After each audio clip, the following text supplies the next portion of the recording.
얼마 전 아는 동생과 오랜만에 점심을 함께 하던 날이었습니다. 서로의 일상과 고민을 나누는 즐거운 시간이었죠.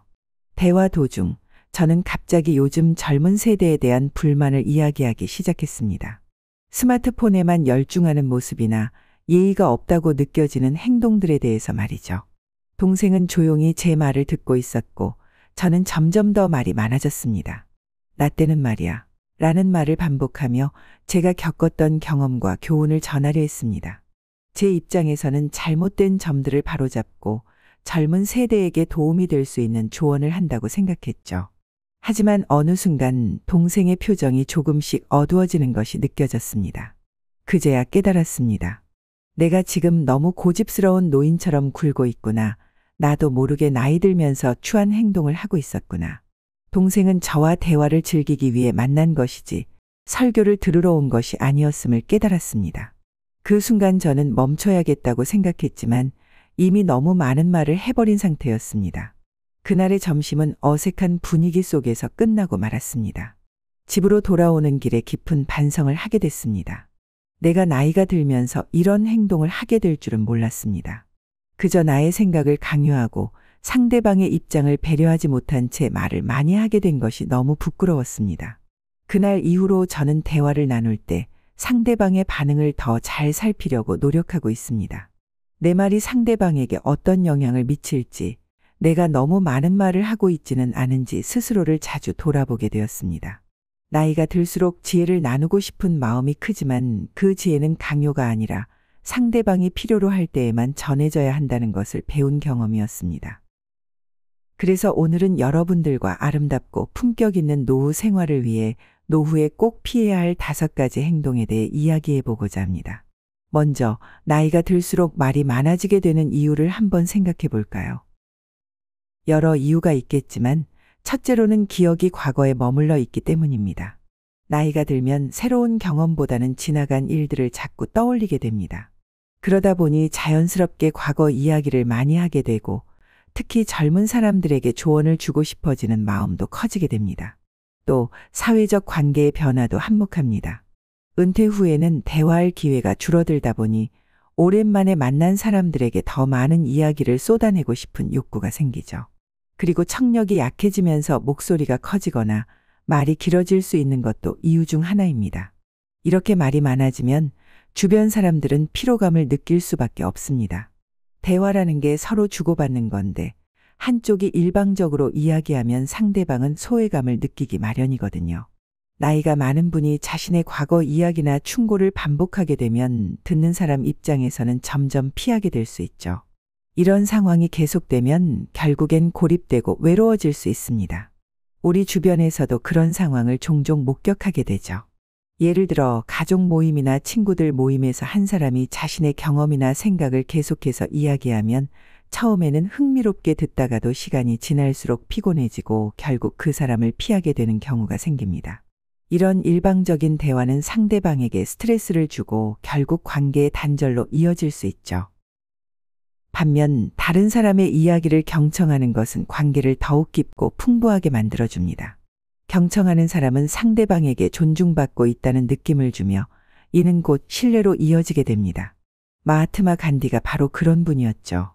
간디는 항상 다른 사람의 의견을 경청하고 그들의 말을 존중하는 태도를 가졌습니다. 그래서 많은 사람들로부터 존경을 받았던 거죠. 결국 경청은 단순히 예의 바른 태도가 아니라 우리를 더 나은 관계로 이끌어주고 더 깊이 있는 사람으로 만들어주는 중요한 덕목입니다. 나이가 들수록 말보다는 경청의 중요성을 인식하고 이를 실천하는 것이 품격 있는 노년을 만드는 비결이라고 할 수 있어요. 또한 자식 자랑이나 과거의 업적을 과도하게 자랑하는 것은 왜 부정적인 인상을 줄까요? 첫째로 자랑은 듣는 사람에게 내가 우월하다는 메시지를 전달할 수 있어요. 이런 상황에서는 상대방이 열등감을 느끼거나 불편해질 수 있습니다. 둘째로 반복적인 자랑은 듣는 사람을 지치게 하고 대화가 일방적이라는 인상을 남기게 되죠. 자랑이 과도해지면 오히려 진정성이 결여된 것처럼 보여 반감을 살 수도 있어요. 겸손한 사람들의 화법은 자랑과는 달라요. 이분들은 상대방의 이야기에 더 많은 관심을 보이고 자신의 성취나 경험을 과도하게 드러내지 않으려 하죠. 겸손한 사람은 나보다는 우리라는 표현을 많이 사용하며 자신의 성과를 이야기할 때에도 다른 사람들의 도움이나 팀워크를 강조합니다. 또한 상대방의 입장에서 생각하고 배려하는 태도를 가지며 이는 대화 상대방에게 신뢰감을 줍니다. 혹시 자신이 과도한 자랑을 하는 사람인지 스스로 알고 싶다면 몇 가지 신호를 살펴보세요. 대화 중에 상대방이 자주 말을 끊고 주제를 바꾸려 하거나 표정이 피곤해진다면 아마도 자랑을 너무 많이 했을 가능성이 큽니다. 또 대화를 마친 후 스스로에게 내가 방금 한 이야기가 정말 필요했을까? 라고 물어보는 것도 좋은 방법이죠. 만약 대화의 대부분이 자신의 자랑으로 채워져 있었다면 이는 조금 조심해야 할 부분일 수 있습니다. 그렇다면 어떻게 하면 겸손한 화법을 연습할 수 있을까요? 첫째, 대화의 주도권을 상대방에게 넘겨보세요. 상대방의 이야기를 먼저 듣고 그 이야기에 공감하며 질문을 던지는 습관을 들이는 거죠. 둘째, 자신의 경험을 이야기할 때 내가 얼마나 잘했는지보다는 내가 무엇을 배웠는지에 초점을 맞춰보세요. 셋째, 대화 중에 감사의 표현을 자주 사용해 보세요. 감사는 겸손의 중요한 표현 중 하나입니다. 겸손한 화법으로 존경받는 사람 중에는 넬슨 만델라가 있어요. 만델라는 자신의 업적을 자랑하기보다는 항상 다른 사람들의 공로를 인정하고 그들의 도움에 감사하는 모습을 보였죠. 그의 겸손한 태도는 그가 정치적 지도자일 뿐만 아니라 인간적으로도 많은 사람들로부터 존경받게 만든 중요한 이유였습니다. 결국 자랑을 줄이고 겸손한 태도를 유지하는 것은 단지 존경을 받기 위해서가 아니라 진정한 인간관계를 맺기 위한 필수적인 덕목입니다. 우리 모두가 스스로를 낮추고 다른 사람들의 이야기에 귀 기울이며 진정성 있는 대화를 나누는 법을 연습한다면 더 깊고 의미 있는 관계를 만들어 갈 수 있을 거예요. 사람을 겉모습이나 출신으로 쉽게 판단하는 편견과 선입견은 나이가 들수록 더욱 심해질 수 있습니다. 왜 그럴까요? 첫째로, 나이가 들면서 우리는 오랜 시간에 걸쳐 쌓아온 경험과 기억을 바탕으로 세상을 판단하게 되죠. 이러한 경험은 우리의 사고를 더 단순화하고 새로운 정보를 받아들이기보다는 기존의 생각을 강화하는 경향이 있습니다. 둘째로, 변화에 대한 두려움도 한몫해요. 나이가 들수록 새로운 것에 적응하는 것이 어려워지고 익숙한 것을 고수하려는 경향이 강해지면서 편견과 선입견이 강화될 수 있습니다. 그러나 이런 편견과 선입견을 버려야 하는 이유는 분명합니다. 첫째, 편견은 사람을 온전히 바라보지 못하게 하고 상대방을 진정으로 이해하지 못하게 만듭니다. 이는 우리 자신뿐만 아니라 주변 사람들과의 관계에도 부정적인 영향을 미치죠. 둘째, 편견은 인간관계에서 불필요한 갈등을 일으키며 타인을 있는 그대로 받아들이지 못하게 하여 사회적 고립을 초래할 수도 있습니다. 그렇다면 열린 마음이란 무엇일까요? 말처럼 간단하지는 않지만 열린 마음을 갖는다는 것은 세상을 있는 그대로 받아들이고 새로운 정보나 경험을 기꺼이 받아들이는 자세를 말합니다. 이는 상대방의 입장에서 생각해보고 그들의 이야기를 먼저 듣는 것으로 시작할 수 있어요. 열린 마음을 기르기 위해 좋은 도구 중 하나는 다양한 경험을 제공하는 책이나 영화를 접하는 것입니다. 편견과 선입견 없이 세상과 사람들을 대하면 어떤 좋은 점이 생길까요? 먼저 인간관계가 훨씬 더 깊어집니다. 상대방을 있는 그대로 받아들이게 되면 그 사람의 진정한 모습을 이해하게 되고 이는 더욱 강하고 진정성 있는 관계로 이어집니다. 또한 편견을 버림으로써 우리는 더 많은 새로운 경험을 할 수 있고 더 넓은 시야로 세상을 바라볼 수 있게 됩니다. 이는 개인적인 성장을 도모하고 삶을 더욱 풍부하게 만들어줍니다. 편견에 관한 유명한 이야기가 있어요. 사람은 자신의 눈으로 보는 것이 아니라 마음으로 본다 라는 말이 있습니다. 이 말은 우리가 세상을 바라보는 시각이 마음의 상태에 따라 달라질 수 있음을 의미해요. 마음이 닫혀 있다면 우리는 세상을 좁고 왜곡된 시각으로 보게 되지만 마음을 열고 세상을 바라본다면 우리는 훨씬 더 많은 것을 보고 이해할 수 있게 됩니다. 이러한 열린 마음은 사람과 세상을 있는 그대로 받아들이고 편견 없이 대할 수 있는 중요한 덕목입니다. 나이가 들수록 편견과 선입견을 버리고 열린 마음으로 사람과 세상을 대하는 것은 우리 삶을 더 풍요롭고 행복하게 만듭니다. 왜냐하면 열린 마음은 새로운 경험과 관계를 받아들이고 다양한 시각을 통해 세상을 더 깊이 이해할 수 있게 해주기 때문입니다. 이는 인간관계를 더 풍부하게 하고 다른 사람들과의 소통에서 더 큰 만족을 얻을 수 있도록 도와줍니다. 또한 열린 마음은 개인의 성장과 발전을 촉진하여 나이가 들어서도 지루함 없이 생동감 있는 삶을 지속할 수 있게 해줍니다. 스스로의 마음을 점검하는 방법은 자기 성찰을 통해 이루어질 수 있습니다. 매일 혹은 정기적으로 자신의 생각과 감정을 돌아보는 시간을 가져보세요. 이를 위해 일기를 쓰거나 명상을 하는 것도 좋은 방법입니다. 일기를 쓰면서 자신의 감정이나 생각이 특정 상황에서 어떻게 반응하는지 기록하고 그것이 편견이나 선입견에서 비롯된 것은 아닌지 점검할 수 있습니다. 명상은 마음을 차분하게 하고 자신을 객관적으로 바라보는 데 도움이 됩니다.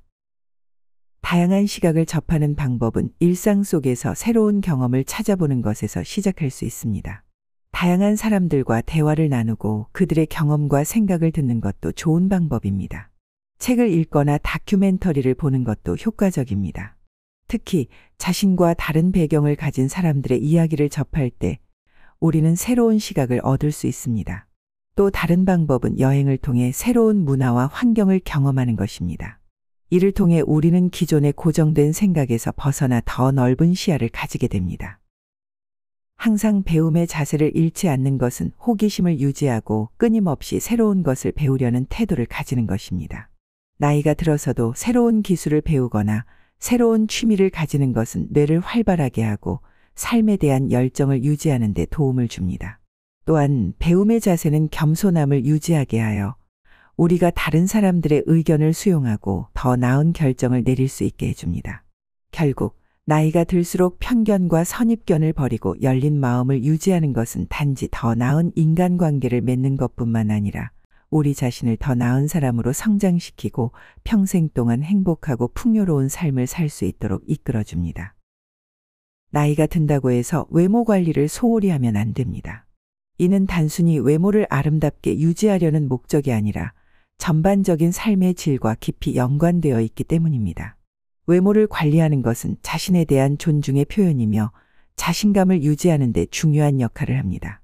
특히 나이가 들수록 외모 관리는 자신에게 긍정적인 이미지를 심어주고 그 결과로 감정적 노화를 막아주는 효과가 있습니다. 작은 변화라도 자신을 가꾸는 것은 매우 중요합니다. 예를 들어 정기적으로 미용실에 가서 머리를 다듬거나 피부를 관리하는 것만으로도 큰 차이를 느낄 수 있습니다. 이러한 외적인 변화는 단순히 외모를 좋게 만들기 위한 것이 아니라 자신이 여전히 가치 있는 존재라는 긍정적인 신호를 자신에게 보내는 것입니다. 이는 곧 자신감으로 이어지고 활기찬 삶을 유지하는 데 도움을 줍니다. 외모 관리는 또한 다른 사람들과의 관계에서 중요한 역할을 합니다. 깔끔하고 정돈된 외모는 타인에게 신뢰감을 주며 첫인상에 긍정적인 영향을 미칩니다.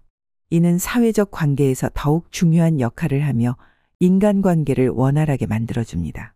즉, 외모 관리는 자기 자신뿐만 아니라 다른 사람들과의 관계에서도 긍정적인 효과를 발휘합니다. 나이가 들어서도 외모에 신경 쓰는 것은 나이 든 사람이라는 고정관념을 깨는 데에도 도움이 됩니다. 자신을 잘 가꾸고 관리하는 사람은 나이를 초월한 매력을 가지게 되며 이는 주변 사람들에게도 좋은 인상을 남깁니다. 따라서 나이가 들수록 외모 관리를 통해 자신을 더욱 빛나게 하고 자신감 있는 삶을 살아가는 것이 중요합니다. 나이가 많다고 해서 자동으로 존경받을 자격이 주어지는 것은 아닙니다. 존경은 단지 나이에 의해 주어지는 것이 아니라 그 사람의 행동과 태도, 삶의 방식에서 비롯됩니다. 과거에는 연장자에 대한 존경이 사회적 규범으로 자리 잡았지만 현대 사회에서는 단순히 나이가 많다는 이유만으로 존경을 받는 것은 점점 어려워지고 있습니다. 오히려 존경을 받기 위해서는 나이가 들수록 다른 사람을 배려하고 이해하려는 마음이 중요합니다. 배려란 상대방의 입장에서 생각하고 그들의 감정과 필요를 존중하는 것입니다. 예를 들어 대화 중에 상대방의 말을 경청하고 그들의 의견을 존중하는 태도는 상대방에게 존경을 받을 수 있는 중요한 요소입니다. 또한 젊은 사람들에게 자신의 경험을 강요하기보다는 그들의 생각과 방식을 인정해 주는 것이 필요합니다. 양보하는 태도도 중요한 요소입니다. 양보는 단순히 물리적인 것에서만이 아니라 감정적, 정신적인 부분에서도 필요합니다. 나이가 들면서 우리는 더 많은 경험과 지혜를 얻게 되지만 그것이 곧 우리의 의견이 항상 옳다는 것을 의미하지는 않습니다. 때로는 한 발 물러서서 다른 사람의 생각을 받아들이고 그들이 주도할 수 있도록 양보하는 태도가 필요합니다. 이는 단순히 겸손을 보여주는 것이 아니라 진정한 존경을 받는 데 중요한 역할을 합니다.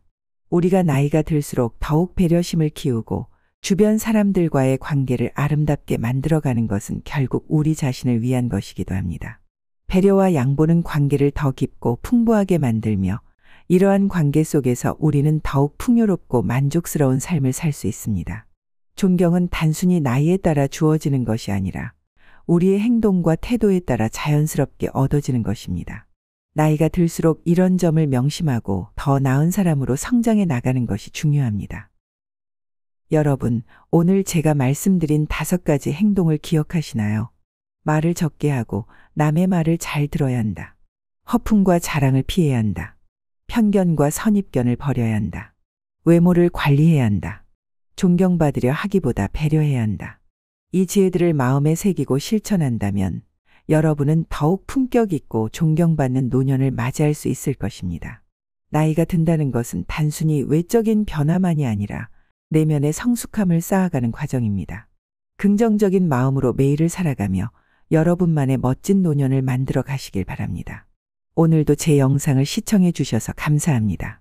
구독과 좋아요, 알림 설정도 부탁드립니다. 다음 영상에서 또 뵙겠습니다. 건강하고 행복한 하루 되세요.